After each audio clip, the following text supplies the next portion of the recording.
So the main topics that were covered in this session were the trends and ecological trends in waters. And I put sheds in there as watersheds because really we talked more about water systems than sheds. And there was a lot of focus on cyanobacteria, obviously, because they are important. They're also indicators of eutrophication, water quality problems, health issues, and toxicity. Then we had a couple of presentations on protection and restoration, and climate change impacts filtered into each one of those, but they really were not specifically covered. So Microcystis is the cyanobacteria of the century, or maybe the millennium, as an indicator of eutrophication. And there were several talks that included this organism, including one that showed that through bird dispersion and other means, it is really present in almost every eutrophic system. And I just wanted to point out that this goes way beyond Asia. Of course, Asia is included, but we have North America, South America, somebody's sitting in front of Europe over there. And that's okay, Europe's pretty small. And, and Africa, of course. So this organism is a really good indicator, but it's also a really big problem in terms of being toxic, and then therefore the focus of a lot of development of indicators and also monitoring programs.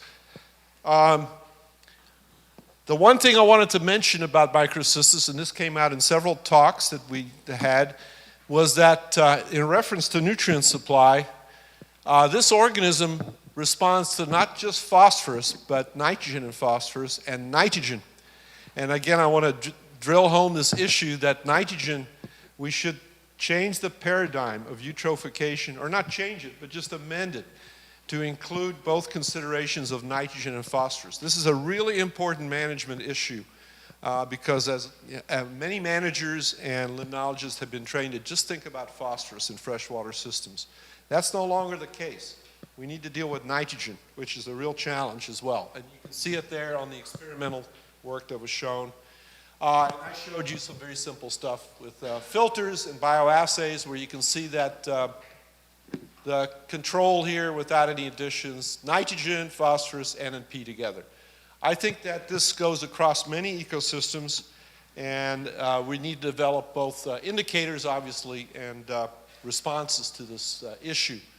The things in red here are probably the most important things that need to be measured in terms of looking at change in aquatic systems that involve this sort of big shift to cyanobacteria, and then of course analyzing the toxins themselves, and we've had some discussion about that. There are simple ways in places where we don't have sophisticated methods for measuring toxins to estimate them, and in my talk I showed you how you can use chlorophyll A as an estimator of potential toxicity from a drinking water perspective. This is the WHO level, acceptable level here for Lake Taihu, and you can see there are lots of instances where this is exceeded. And in many instances, when you don't have the resources or funds to measure those toxins, one can estimate them using a very simple indicator like chlorophyll. We talked a lot about mitigation strategies for dealing with cyanobacteria, but the conclusion, at least that I put across, was that no matter how you slice or dice it, you still have to deal with nutrient input reductions. There's no way to engineer your way out of this problem. It's really a fundamental issue of reducing nutrient inputs and managing them. Lake Biwa, I wanted to mention Lake Biwa because it is a success story. It is a good example of where strict reductions of nitrogen and phosphorus have led to improvement of water quality, not only in terms of the total N and total P, but the actual shift from a cyanobacteria-dominated system to one that's now more benthic, where macrophytes dominate. And I know that there's a dislike of too many macrophytes, but you know, if you have a choice between macrophytes or cyanobacterial blooms, I would pick macrophytes. So I think macrophytes are definitely an improvement. They're also a good fish habitat. We just have to now manage the system for controlling the macrophytes or managing them. And one reason for that is that macrophytes use sediment-based nutrients because they're rooted. And, you know, Biwa, like many other lakes, has a long history, legacy of nutrient loading that is stored up in the sediments. And you now have to wean the system off of those nutrients in the sediments. And that's probably why the macrophytes do so well there. Okay, thank you. Is that the... No, well, just a few more. Okay. So no, it's like only one more slide, and that's the conclusion. I want to include the other two talks, which dealt with contaminants.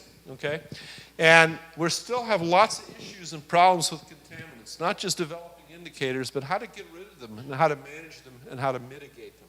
This is a real challenge, and wetlands really important as well. They're connected to lakes. They're the filters, as Ahmed said, the kidneys, I think, of filtering nutrients. And these are big challenges because we're just beginning to really start to deal with wetlands in terms of managing them. And then we have the climatic issue, of course, with drying and losing these habitats. So final slide. What have indicators done for us? They've allowed us to identify and quantify the linkages between the drivers and the responses of changes in the system over appropriate temporal and spatial scales. They're helping us develop solutions, prioritizing them to ensure recovery and sustainability. And there's good news. It's not all bad news. Okay? The good news is that we have good examples now of where these mitigation strategies work.